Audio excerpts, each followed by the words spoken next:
पत्र लेखनम आज का यह विषय वस्तु है।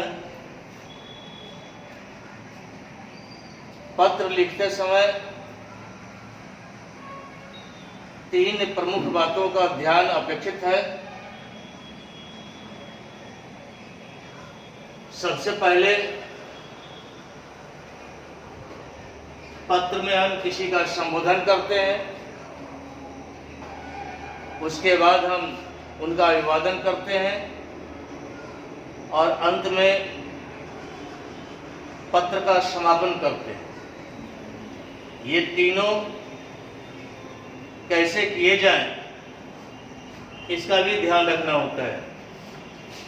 अब जहाँ तक पत्र लिखते समय संबोधन करने का प्रश्न है, तो उसमें भी चार तथ्य आएंगे। बड़ों के लिए, छोटों के लिए, कोई अपरिचित व्यक्ति है या कोई अधिकारी है उनके लिए, या अपने मित्र या अपने बराबर वालों के लिए आप किन शब्दों का प्रयोग कर सकते हैं,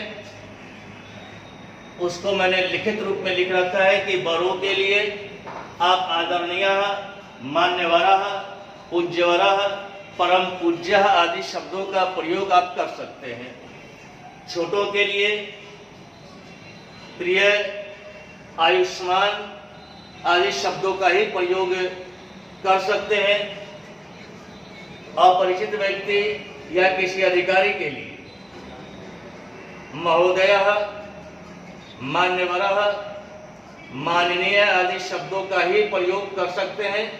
अब रही बात मित्र या अपने बराबर वालों के लिए, तो मित्र या अपने बराबर वालों के लिए जिन शब्दों का प्रयोग किए जा सकते हैं उसमें है प्रिय मित्र, मित्रवरः, बंधुवरः इत्यादि ऐसे ही शब्दों का प्रयोग कर सकते हैं।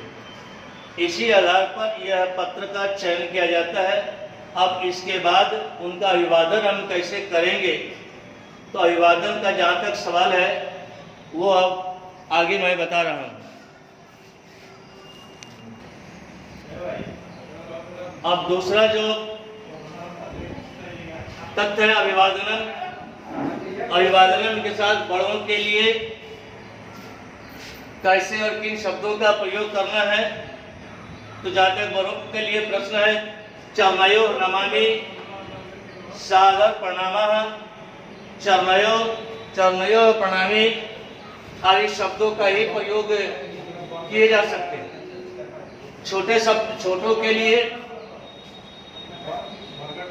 जिन शब्दों का प्रयोग करना है उसमें है आयुष्मान भवः, चिरंजीवी भवः शब्दों का ही प्रयोग किए जा सकते हैं। अपरिचित व्यक्ति या कोई अधिकारी के लिए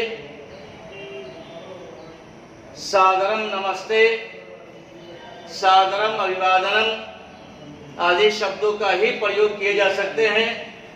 अब जहाँ तक मित्र अथवा अपने बराबर वाले लोगों के बीच अगर शब्दों का प्रयोग करना है तो वहाँ ये लिखना है सप्रेम नमस्ते, सादरम अभिवादनम, सादरम नमामि शब्दों के प्रयोग किए जा सकते हैं। अब तीसरा प्रणाम,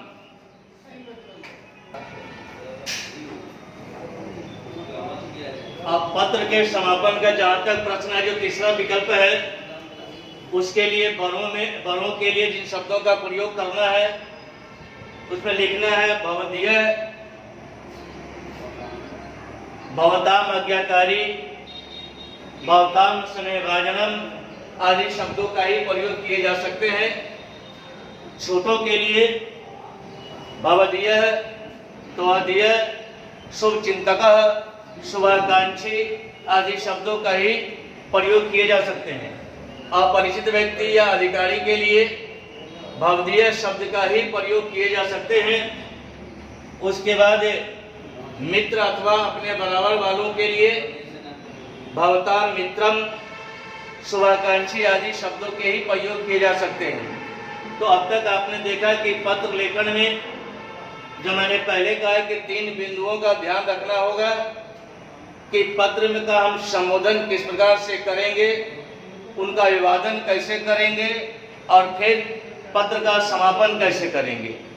उसके साथ ही बड़ों के लिए, छोटों के लिए, बराबर वालों के लिए, अपरिचित व्यक्ति अधिकारियों के लिए कैसे कैसे शब्दों का प्रयोग करना है, जो मैंने अक्षरा बोर्ड पर मैंने लिखा है, आप इसको अपने विशुद्ध उत्तर पुस्तिका में उतार करके इसको आप पहले स्मरण करेंगे। स्मरण करने के पश्चात तब पत्र लिखने के तौर तरीके जो है, या उसको पत्र लिख करके बताया जाएगा, या आप स्वयं से भी लिखने का प्रयास करेंगे।